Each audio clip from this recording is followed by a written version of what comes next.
The news live on GHOne TV, also live on channel 361 on DSTV. My name is Anamoah. And my name is Kweku. Well, coming up tonight, we're going deep into the budget tomorrow, the 2018 budget. We would want to give you every bit of those highlights as well as tell you about other stories making headlines. But before every bit of those details, the metropolis, including Sofo Line, Interchange, Kwadaso, Bola and Alaba. According to the Kumasi Police Command, the suspects will be paraded for screening and identification. Speaking to GH1 News, Public Relations Officer of the Ashanti Regional Police Command, ASP Juliana Oben, says the police is inviting members of the public who have fallen victim to the suspect criminal attacks and robberies to come to the regional police headquarters to help identify the culprits. We have been able to conduct yet another soup. We've arrested, or we got 90 suspects in our custody. Out of the 90, we have 15 being women. Now, we are going through the process. When I say we're going through the process, we're going to have an identification parade.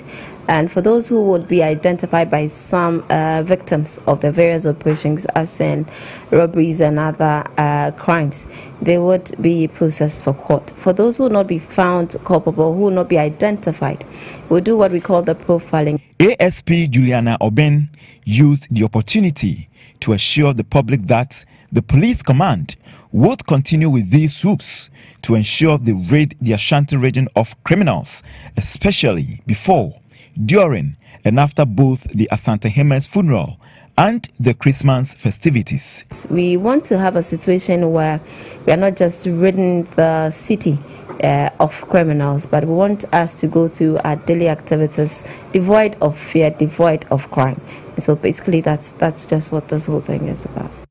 We'll take out the stories now and move straight to the presidency, where President Akufo-Addo has reiterated the need to encourage women's participation in business, politics on the African continent if the continent hopes to deal with the myriad of challenges confronting it, while delivering the keynote address at the launch of a Gender and Development Innovative for Africa program here in Accra. The president said Africa will do itself a disservice if women are left out of its developmental efforts.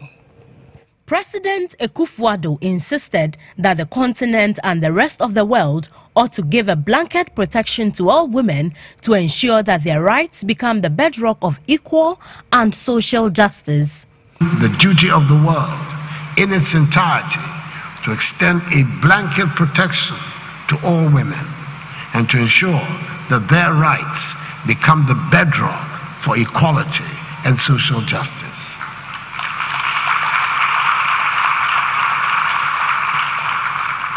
As AU Gender Champion, my goal to this end is to help mobilize political support to help transform Africa into an exemplary continent where sound policies and solid programs would have, by the end of the day, successfully elevated the existential situation of women. Outgoing President of Liberia, Ellen Johnson Sirleaf, charged President Akufo-Addo to do everything possible to promote the interest of women and identify the many women who need just a little push to be able to fulfill their ambitions in business and politics. Mr. President, Nana, you're taking on that responsibility to promote women in politics and in business, as evidenced by this meeting today. We will look to you to lead that effort to help us to identify those many, many women today who stand on the threshold just waiting to make the last big jump, because they've already established their leadership in business and in politics.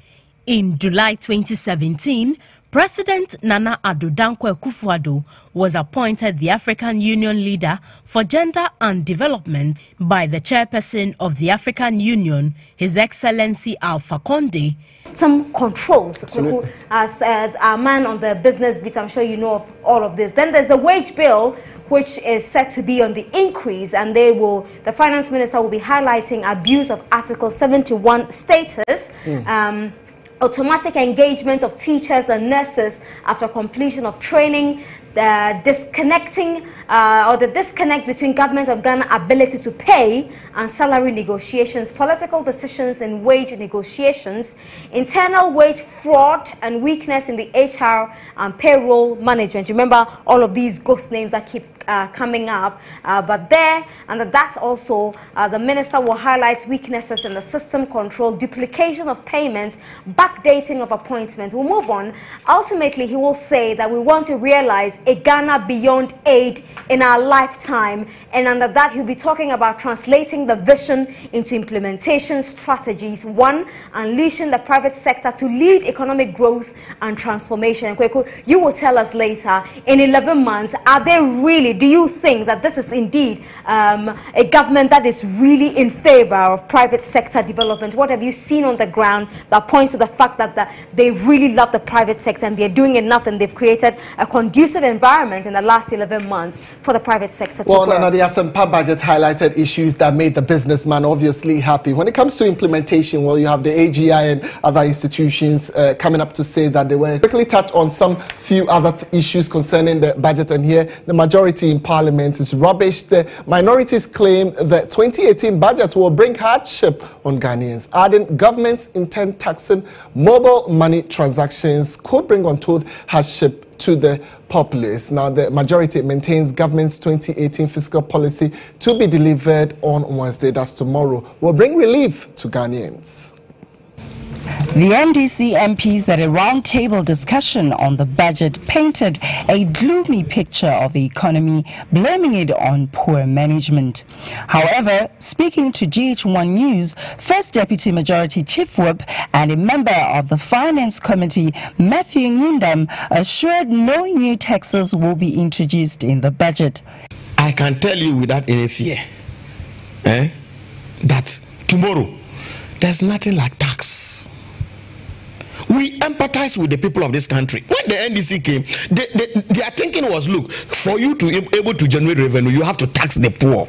Yesterday, I heard somebody talking about the poor. That, oh, we want to tax the poor. I said, hey, NDC now know Ghanaians are poor. And for that matter, tax is evil. When you tax catalysis, you tax condoms, you tax almost everything. How much is a condom? You were taxing it. Today, you say Ghanaians are poor. And for that matter, we shouldn't tax the poor. And I can tell you that we are not taxing anybody. There's no any new tax in the budget that is coming. In a sharp response, Minority Spokesperson on Finance, Atu Forsen, praised the Finance Minister for heeding to the call of the minority not to levy mobile money transactions. He, however, charged the Minister to further scrape nuisance taxes, working against progress of businesses. The former Deputy Finance Minister revealed capital expenditure is seeing a decline in the budget. He also revealed a debt to GDP ratio stands at more than 76%. It insisted the hardships are unavoidable given government's policies. If you are to annualize the debt to GDP, look at realized GDP at a particular point in time and realized debt stock at a particular point in time and express it as a percentage, you will notice that the government will end the year with debt to GDP in excess of 76%. And then, yes, 76%. And in nominal terms, you will expect debt to GDP on average of 150 billion Ghana cedis from 122 billion. And don't forget that the state, the MPP administration inherited debt to GDP about 72.5%. So 72.5% and where we are today. Headquarters in the capital met the news of the scrapping of levies on their business with excitement and jubilation. However, several months on, the headquarters say the excitement has not been short-lived as many had anticipated. As government announces the 2018 budget on Wednesday, some of the headquarters share the expectations with GHOne News. Over 200 registered headquarters, popularly known as Kayaye, live and operate in the Malata market. Most of them have migrated from the northern part of the country in search of greener pastures due to economic hardship in their home regions. Unlike the spare parts dealers at the Abosokai market, who say the tax relief by government has done very little to improve their operations, these head porters say they are forever grateful to the Akufo-Addo administration. Meet Nafisa Moru, a 24-year-old head porter in this market. Nafisa usually moves through the market just like any other Kayayu to bid for loads to carry in order to eke out a living. She says she's been doing this business since she was 15 years. Nafisa followed one of her aunties from the northern region to Accra in search of a job. Nafisa said they now operate without having to bother about payment of levies. She talked about her expectations ahead of Wednesday's budget reading. So, na first and the unya. So to me back crowd $1,000 crampon so much betu attention almost said this ocha. But some more kind and send there. Nafisa is not alone in this business. Some of her colleagues also spoke to the news team. Enthusiastic TV na ye kan sample mak adwuma na ye bi nka ye bia sanka eboae ye dana sepa say ye enthusiastic TV e dana sesa na o ma ye enthusiastic TV no nti o ya de ba de ha ese baby aye dana net e ha de ye be swara nye kakara no ye de to ha na onkrafa bi ba wia akọ. All right, so it was just not about the Kaya. Spare parts dealers at Abosokai also met the news of scrapping of some taxes with a lot of excitement. But several months down the line, probably 10 months down the line, most of them seem disappointed. Let's pick some thoughts from Abosokai.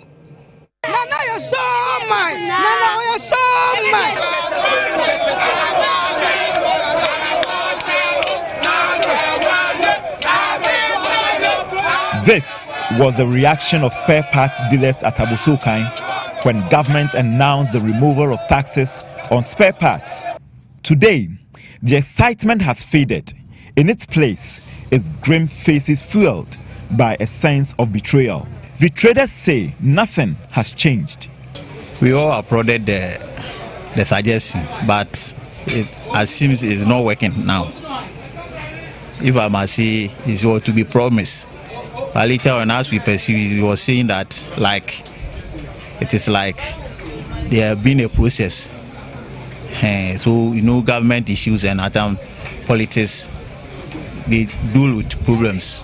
But actually, there have been no reduction in tax. 27-year-old Wisdom Ninsi has been in the business for 6 years. He deals in shocks, lower arms, driving shafts, and steering racks of specific vehicles. Wisdom says the policy has fallen short of implementation. What we, the dealers here, what we want is that the promise he gave us, he just fulfill it for us. There will be tax reduction and other things. So if you just reduce them for us, as he promised, and that's what we are all expecting now. Wisdom's customers confirmed his story.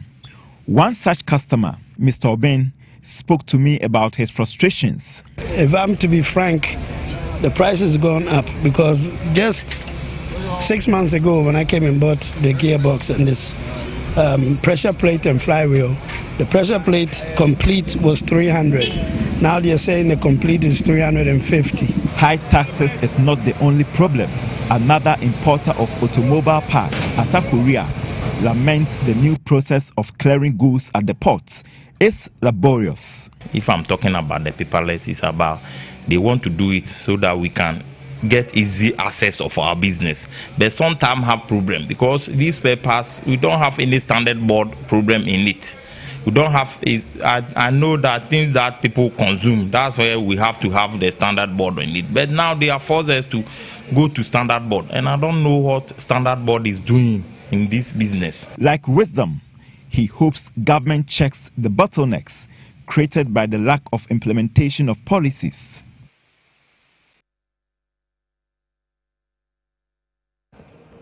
All right. So, Nana, you actually witnessed how spare parts dealers were. I remember. Excited about after the Asempa budget.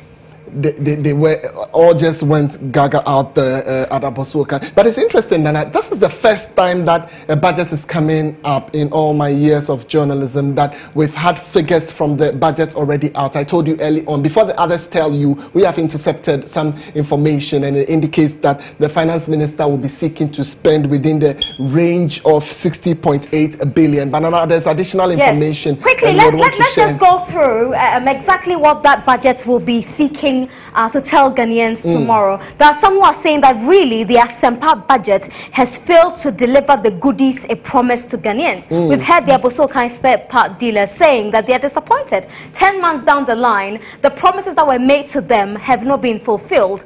So hopefully the 2018 budget will do more. But let's just quickly move on to the next one and see exactly what the finance minister will be touching on tomorrow. And he's outlined what he calls the challenges of the 2018 budget. And this is exclusive to GHOne News. He'll be looking at revenue growth that is lagging behind target, the wage bill which is on the rise. Remember, the minority actually talked about this a couple of days ago in their press conference. Also, they will talk about the speed of IMF ECF deficit adjustment recruitment that is unsustainable, i.e. inconsistent with government's financing needs for agriculture, industrialization and entrepreneurship to create jobs. And already organized labor has been shouting that this budget should be loud on job creation because 10 months down the line or 11 months down the line, they've really not seen the agenda. Yet. All right. Also, the finance minister will tell us that ultimately we want to realize a Ghana beyond aid in our lifetime.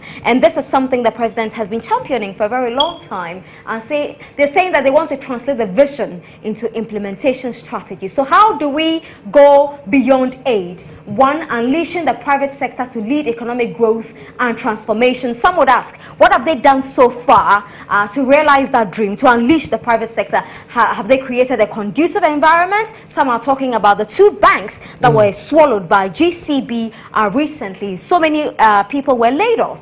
All right, so there's also the reform of the public sector for efficient service delivery, fiscal sustainability, and private sector facilitation. If you continue. Obviously, they would also want to look at issues surrounding increased domestic resource mobilization, that's higher and efficient government revenue and higher private savings. So government is actually on a course to ensure that they make some savings here. If you look at what they are seeking to spend in 2018, that's the figures that we've intercepted, and what they did spend in 2017. It obviously tells you that they are seeking to cut down on expenditure, more strategic mobilization and efficient use of external resources. So what we rake in as revenue from external sources, they will be seeking to strategically spend it judiciously. They would also want to commit to a clear public debt reduction and rebalancing profile. So these are issues that the finance minister would be looking at. Again, they have some 5 pillars of Ghana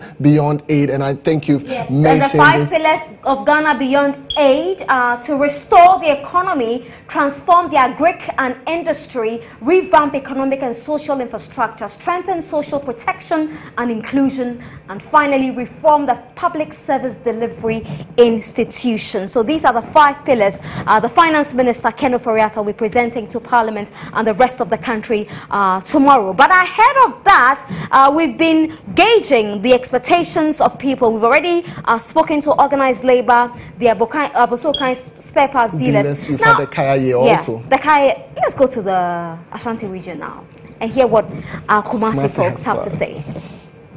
My expectation for the budget is that I expect the government or the MPP government to give us the detailed policies of what they are going to do to improve agriculture.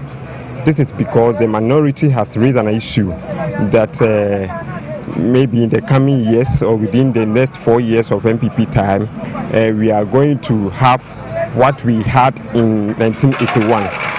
That is the decline in agriculture. That brought famine in Ghana here. So they are thinking that based on the policies that the MPP government is introducing, definitely our agric system or the agric sector will collapse during the 4-year tenure of MPP government. So I expect the finance minister to highlight more on that. Me free wasana me bay. Akwai wo nyina nye. Se me hwe akwai wo ho aye fa so ene said ye akromfo sitata wo mo ho na me de me nko amadwene mu ni se sa kwai no ye mame a ebeto makoma so pa eno achi no so no se eniyama mu aye den kakra mai yesra ba ni se wabai said ye ne bo hye na bo hye ye se oba ma ye ho atoye no ye ho ntoye nyina nkosidie but kakra obetimi aye ma eniyama mu agogo amaye no eno waye ne sa nka mepe. I'm looking forward for the government to make enough funds to reconstruct the roads in Ashanti region. Almost everywhere in Ashanti region, all the roads are bad. I mean, our cars are broken down, and even when you call taxis to come to your area, they wouldn't come because of the road. All the roads are bad. So I'm expecting the government to make more allocation of funds to improve the road network in Ashanti region. The government to talk about the pension scheme, and then also as a government worker, I expect him to consider government workers, especially after our pension. He should consider this affordable housing. So after the pension, we can get a place to rest our head after the long service. Yeah. All right, some people speaking to us from Kumasi, but we'll definitely not go without hitting the streets of Accra and also get the opinion of people and their expectations on exactly what they are waiting for the finance minister to tell them tomorrow. Tomorrow, I expect the government to pump a little bit more money into the One District, One Factory program. And also the fact that we are anticipating seriously the fact that electricity tariffs are going to go down. I think there should be a little bit more investment in manufacturing and infrastructure to sort of boost the economy of the nation. The core promises which they made to the people of Ghana, One District, One Factory, in terms of education, social interventions will be honored. And for myself as an assembly member, what I would say is that the district assembly should be empowered more, and the requisite resources should be provided for them. The president said that he will be, in the budget, they will be reducing electricity tariffs. So that's off my head. That's what I can think of right now, because we're students, and as students, that's one of our headaches. We having to buy prepaid, we having to pay electricity bills, you see, and if it can be reduced for us, I think we'll be very much grateful. My expectation for the budget is to see that more jobs will be created. And as you know, I'm a staff of the university, so I want government to do things that will help us, the workers, to improve our lives, our way of living, so that our standard of living will also be improved. I expect that what the government said during their campaign concerning the electricity tariffs and the fuel prices, especially when they said electricity was higher than our rent. So we expect that by now it should have gone down a bit. And moreover, the fuel prices too, it has to go down because we are suffering. Yeah. You can always trust that wherever the news is, we'll fish it out and bring it to you. Tonight, we're going strong on the 2018 budget. Coming up next, we're bringing you some updates from our world of business. And if you're seeking to invest to become a millionaire, then Dusk Capital is looking for you. Business Brief is brought to you by Dusk Capital. We see a millionaire. We're looking for you, the next millionaire. We know of your stressful routine. From those 12-hour flights across the Atlantic to your hustle through traffic every day. From burning the midnight oil to that laptop that never sleeps. We know where you are in life, and we know where you want to go. Let us take you there. Thinking investment? Think Dusk Capital. Dusk Capital. We see a millionaire in you.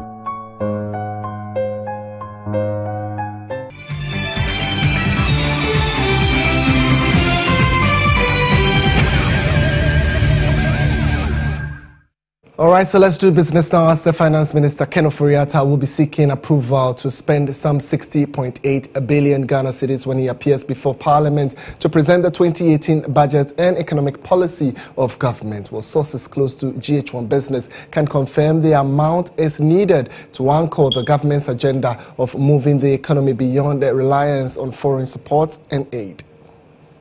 The budget is expected to focus on ensuring macroeconomic stability, transforming agriculture and industry, strengthening social protection and inclusion, building on economic and social infrastructure, and reforming public service delivery institutions. The minister will do this by targeting a lean fiscal deficit of below 5%, a growth rate of more than 7%, and a positive primary balance that can support the new thinking that the country should not borrow to refinance debts. The target for 2018 will seek to build upon those set in this year's budget, which sources in government say have virtually been achieved. Analysts believe that the 2018 budget, which will be woven around exploiting the potential of agricultural sector, would aim to streamline fiscal slippages in a manner that improves the business environment to help unleash the full potential of the private sector.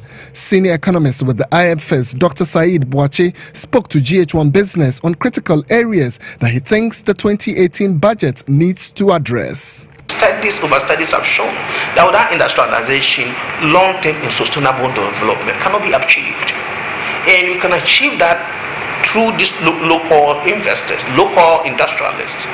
And if in the free trade zone, foreigners are giving all these incentives, meanwhile, if you truly want to assess the benefits, maybe I cannot sit down here and say there's no benefit, but the benefit will not be as great as the domestic investors. We'll stay on the budget some more, as some experts have expressed concern ahead of the 2018 budget speech, saying that the budget should reduce energy tariffs to help industries. While minority in Parliament has said Ghanaians may experience severe hardship in 2018 should government continue the current path which it is taking in managing the economy. However, analysts say until the budget is read, that's tomorrow, it will be premature to confirm the claims of the minority. The minority in Parliament said government intends to introduce taxes on mobile money transactions by all the network operators in the country in the 2018 budget, and this is likely to burden the informal sector. Some analysts who interacted with GHOne News said they anticipate a budget that will bring relief to the economy. We are all looking forward to government coming out with policies that will be friendly in terms of job creation for employers in particular. If government will put in policies and measures that will reduce some of these challenges and make it much more easier and business friendly for more people to be engaged, for businesses to thrive, I think that will be a welcome decision for every one of us. The budget is still very clear on achieving macroeconomic stability, but also opening up the economy for investments to work and having a strong linkage between investment and economic development, but also empowerment of our people to participate in the value chain of investments as well as play a role in investment attraction. So we are seeing that. I think we'll wait to see what government will do, but tariffs definitely will have to come down because industry is struggling.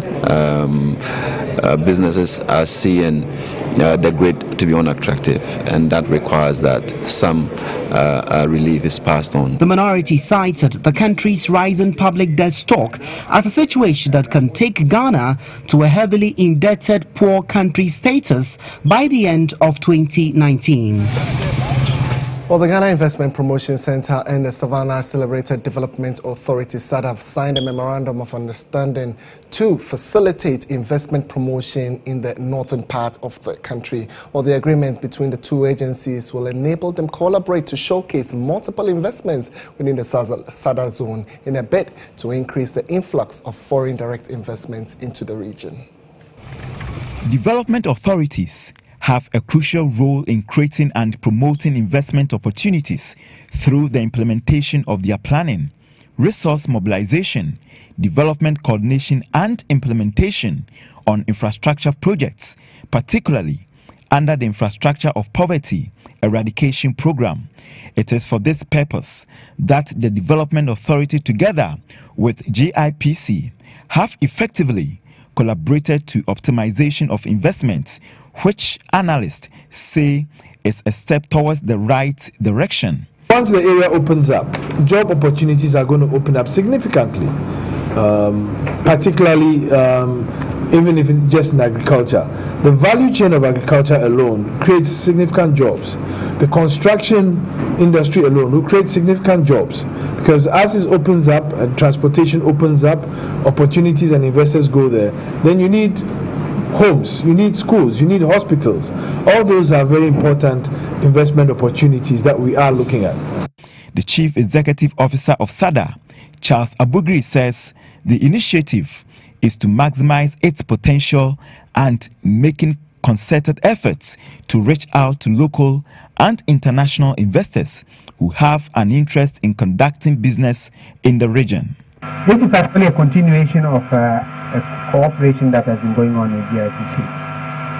Not long ago, we had a number of senior officials from GIPC here at SADA helping us to understand what it takes to support the drive for investment into our country.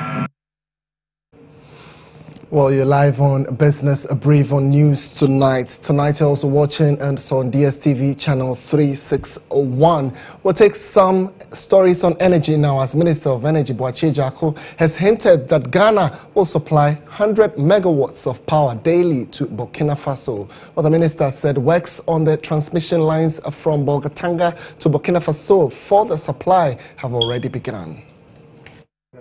The minister made this known when the Burkinabe Energy Minister, Professor Alpha Umar Dissa, paid him a courtesy visit to address pertinent issues facing the two countries as far as energy is concerned. Boakye Agyarko explained that Ghana's supplying power to Burkina Faso is not a new thing, and this move will not have any challenge in Ghana's energy sector. According to the Energy Minister, power is an indicator of progress and is also one of the few commodities that citizens can mostly hold politicians accountable for. For politicians, if you want to stay in power, give power to the people. Give electricity or electrical power to the people, because it is the best indicator of progress, and it is also the commodity that your citizens can hold you accountable for the most. So it is important that the two of us begin to discuss those needs that affect our people the most. One of the facets of developments that can transform the two countries most rapidly is power. Therefore, the minister stressed the importance of the two countries to begin discussions around the power needs of their people. He further expressed his discontent on ECOWAS as a region of about 300 million people, which has found it impossible to derive the maximum benefits among its citizens because ECOWAS countries are not acting together and in consonant. The development needs of our people demands of us that the dream of ECOWAS comes alive in our time. It looks like we are the only space on this earth that is being left behind in the aggressive growth and development that the whole planet is facing. And it behooves us as a people to get our loins and make sure that we do what is required in order to bring development to our people. Ghana is also in talks with Burkina Faso for the construction of a petroleum pipeline from Bupe in the northern region to Bingo in Burkina Faso. The pipelines, according to Agyarko, will be used to transport finished petroleum products to Burkina Faso to get rid of unscrupulous petroleum transporters. Well, just before we go, let's touch the petroleum industry as the Deputy Energy Minister, Mohammed Amin Adam, has disclosed Ghana has opened up to ExxonMobil to allow the U.S. oil firm to undertake deep water exploration. Well, Ghana is seeking to ramp up its oil production to around 250,000 barrels per day by 2019. Hence, the Minister of Energy is describing the bid from ExxonMobil as a step in the right direction. Amin Adam said government had opted for direct negotiations with ExxonMobil without a stand-in with Ghana in year 2015 to access its deepwater Cape 3-Point region, about 150 kilometers off the coast, with water depths ranging between 2,000 and 4,000 meters. Government said two firms had separately opted not to seek to explore the fields because of its depths and high risk level.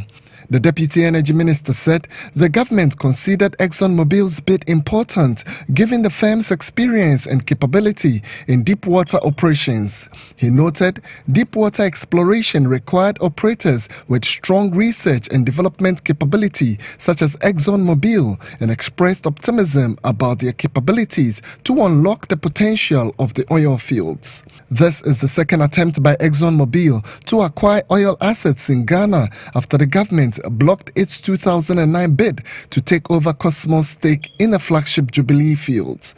Ghana expects to ramp up oil production to about 250,000 barrels per day by 2019 from the oil fields including Jubilee, whose current combined average annual output is around 100,000 barrels per day. Ghana expects to ramp up oil production to around 250,000 barrels per day by 2019 from 4 oil fields including the Jubilee, whose current combined average annual output is around 100,000 barrels per day.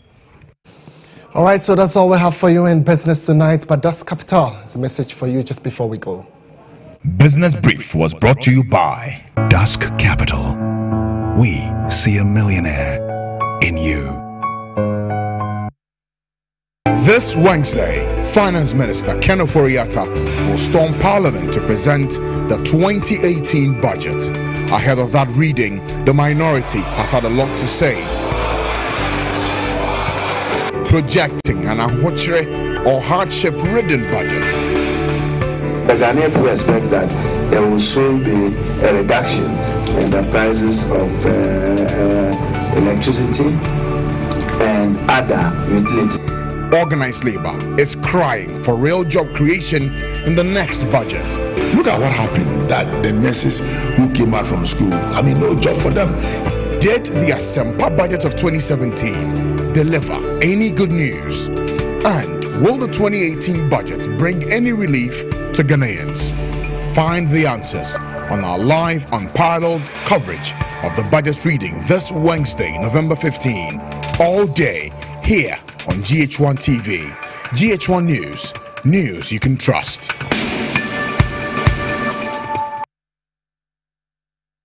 Ladies and gentlemen, the Energy Media Group and JP Business Associates proudly presents the first ever Ghana Energy Awards.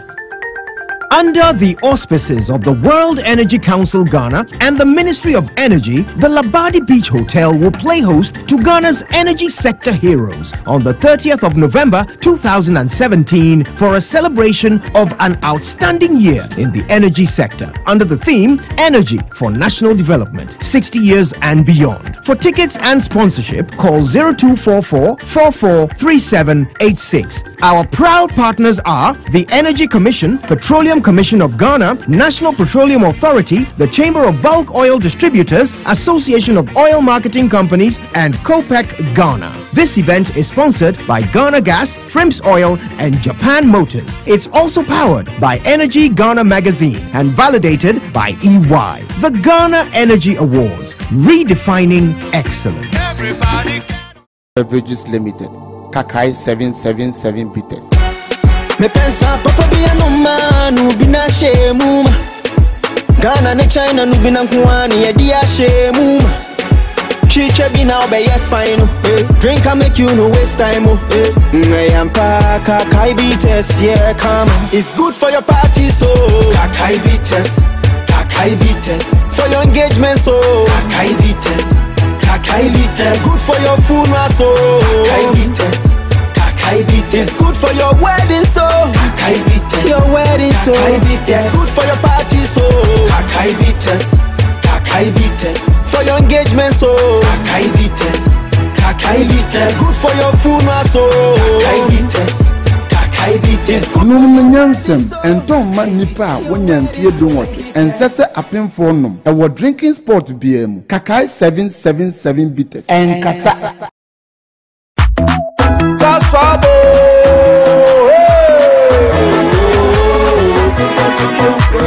Sasso, Sikumen tonton preko. Sasso, Sikumen tonton preko. Edana drumming nebuseshe. Yeah, how can see any malaria? Minya me phone me sasso spray. Every mosquito start to run away. Tonton preko. Sasso, mi se kumen tonton preko. Kumon tonton preko. Sasso, kum tonton preko. Na ni sham ne die demonstronko. 8 hours a day, 40 hours a week, close to 2,000 hours a year. That's what you invest in your business as you strive for the life you dream of. You're putting in the work. Make sure you get what you deserve. Get retrenchment insurance, get an overdraft, get a Visa credit card, get Barclays Prestige Banking. You've earned it.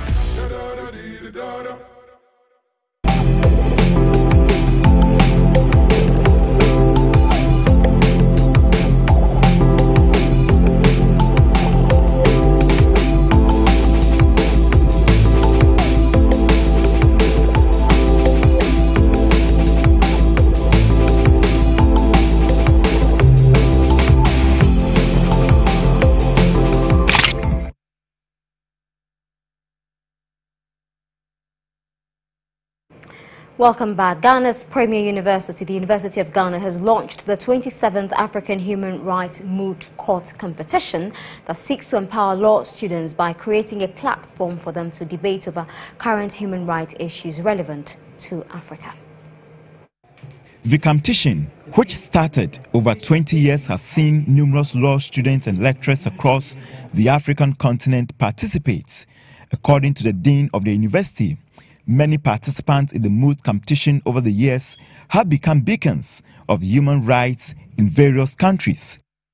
We at University of Ghana very much appreciate the importance of exposure of students to the real world outside the lecture rooms. And I believe that the All-African Human Rights Competition, which has been regularly organized for over a decade, provides one such opportunity for students to debate on important human rights concerns affecting the continent. He stated that the competition will bring together students and lecturers from over 75 law faculties from all over Africa. Speaking during the launch, Professor Franz Vejon indicated that the program seeks to encourage law students to show active interest in human rights. The main purpose of the moot turned to creating a new generation of lawyers who will actually be there, ready, inspired and capacitated to bring cases to the African Court on Human and People's Rights. So the role of the moot, we could say, is now more inspirational and educational. According to Aniela Alote, a representative of the University of Ghana for the competition, the team is working hard to ensure Ghana wins the 27th edition. Because the competition is mainly human rights, we're moving to our notes and mainly class participation and hopefully examinations as well, because most of them would feature exactly what the competition might border on. One of the winners for the 26th edition shared her experience with the news team. The competition was very exciting, but it doesn't just take, getting up one day and then going straight to the competition. The preparatory work and the groundwork that must be done before you get to the actual competition is very tough and very, very interesting, to say the least. You have to put in a lot of effort. There were a lot of classes and lectures that we missed in order to put in all the work that we had to before we could make the cut to even pass the preliminaries and go to the finals. Ghana has had the opportunity to partake in this competition 5 times and has won on 4 occasions. Let's now take you around the world for some international news.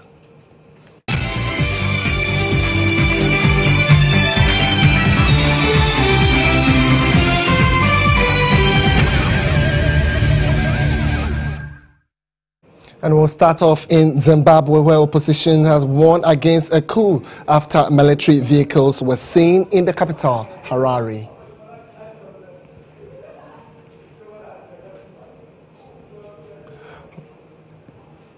So earlier on, there has been signals and warning in the capital, Harare, of a potential coup in the country.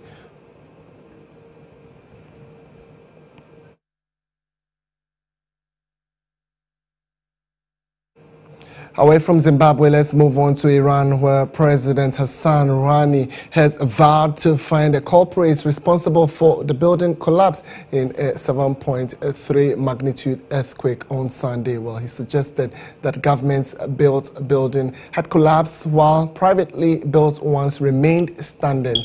As he spoke in the worst affected city, that's Sapul Zahad, he gestured to 2 buildings, one of which had collapsed while the other had not. More than 400 people were killed and close to 8,000 injured in the quake. The government is scrambling to get aid to Kamanash province in the west of the country, where hundreds of homes were destroyed and people have spent 2 nights outdoors in the cold.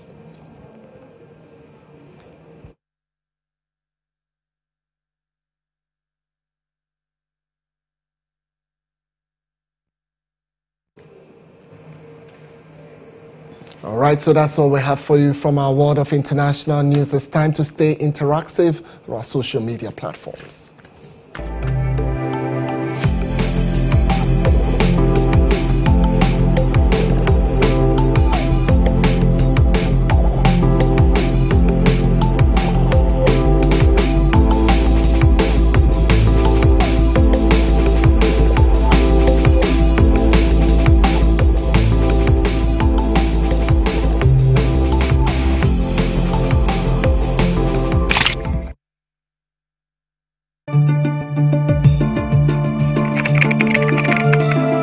According to UNICEF, 2.1 billion people around the world lack access to safe water and basic sanitation.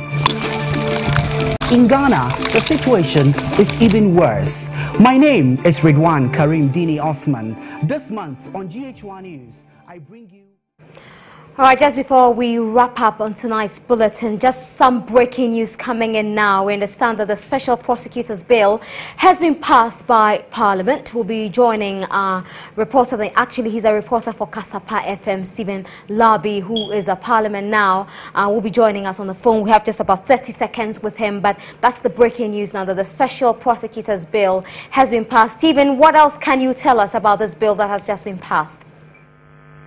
Well, Nanaba, thank you very much. Just some few minutes ago, the first Deputy Speaker of Parliament announced that the bill has been passed. That is the Office of the Special Prosecutor Bill 2017, after successfully going through the 3rd reading. Nana, you could recall that over the past week, that is from last week up to today, members of Parliament have been going through the 2nd reading, that is the various amendments regarding the bill. And thankfully, today, at this juncture, they have finished with all the amendments regarding the bill. And then, like the first Deputy Speaker of Parliament, Honorable Joe Oterusu, rightly announced, the bill has been passed. So the majority side are happy that at long last, what they are seeking for has come to pass. And then, to put it on record, the minority has abstained from the voice vote when the Speaker of Parliament put the question as to whether those who are in favor of the bill should say aye, and then those who are not in favor of the bill should say nay. So the minority abstained from the voice vote. All right. Thank you very much, Stephen Labi, bringing us the latest from Parliament, where news just indicates that the Special Prosecutor Office bill has been passed. Kweku, that'll be it for the night's Absolutely. bulletin. Timeless Love is next on your screens. Have a good night. Enjoy the rest of your evening.